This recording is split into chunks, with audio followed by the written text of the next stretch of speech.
देवर जेठा के ताना न सहाबे, साड़ी हरदम लपेटिया न रहबे। देवर जेठा के ताना न सहाबे, साड़ी हरदम लपेटिया न रहबे। पहिरब फराक लगब प्यारी हो, पिया हमें सरकारी। पहिरब फराक लगब प्यारी हो, पिया हमें सरकारी।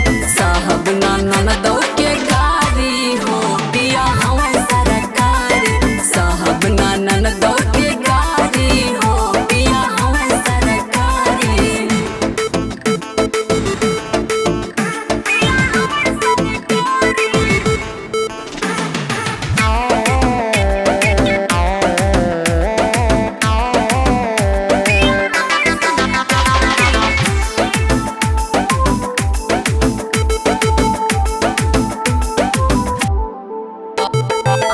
आलू बैगन ना रोज रोज खावे, शॉपिंग करे अमीनाबाद जावे। आलू बैगन ना रोज रोज खावे,